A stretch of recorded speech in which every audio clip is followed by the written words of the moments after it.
Welcome to footballgameplan.com, where football makes sense. I'm Emery Hunt, the czar of the playbook, and welcome to our football construction site as we build the team through the 2018 NFL Draft.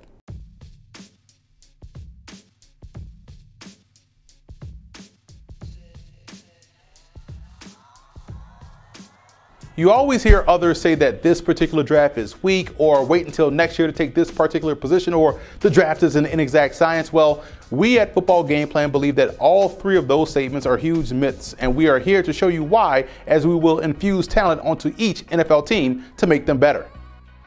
Before we get started, let's take a look at the mock draft rules. Number one, we will be utilizing the Football Game Plan scouting rankings on these prospects, so that'll explain why you will probably see prospects go higher or lower than where they are probably slotted in other mock drafts, which also ties into point number two. These selections are based off what I would do as the GM of the team. They're not indicative on what I think will happen or what will happen or what I've heard. They're simply based off what I would do as a GM based off what I personally believe the team needs are.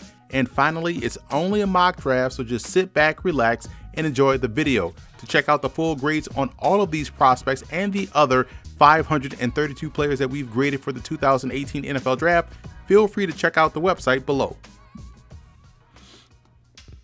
The Atlanta Falcons coming to the 2018 NFL Draft with not a lot of needs, but they do have to get better along the defensive line. I think that's probably the priority as they head into April. I'll look to address the immediate need in round one with Taven Bryant out of Florida.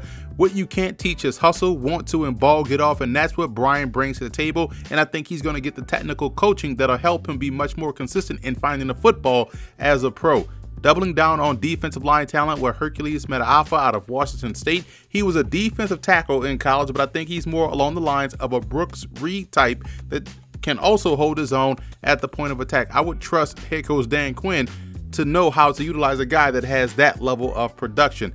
In round three, I went tight end with Dalton Schultz out of Stanford. He's a good inline player and has very underrated receiving skills that'll definitely be brought to the forefront as a pro. He gives them another good option at the position to go along with Austin Hooper and Eric Saubert. Jake Bennett is one of the better centers in the draft. At this juncture of this draft, I wanted to add depth and talent along the interior of the Falcons' offensive line. Fullback Dimitri Flowers out of Oklahoma would be a very good pickup for the Falcons. He'd give them a receiving threat in addition to helping aid the running game. You want to make sure everyone that's on the field is a threat, and that's exactly what Flowers is, in my opinion. Quadre Henderson out of Pitt can serve in a role like former Falcon Taylor Gabriel. Henderson is just too good with the ball in his hands to not have him involved within the offense in some sort of capacity. Closing out the Falcons draft with Trenton Cannon out of Virginia State. He's cut from the same cloth as current Falcons tailback Tevin Coleman. I think he would be an upgrade at the RB3 spot and brings good value in the return game as well. So that's a wrap for this edition of Building Through the Draft. If you want to watch our other NFL Team 7-round mock draft videos, as you should, be sure to subscribe to us on the YouTube channel at youtube.com/footballgameplan, where you can also catch all of our FBGP scouting prospect ranking videos, and also subscribe to Football Game Plan podcast on iTunes and check out the Scout Team podcast.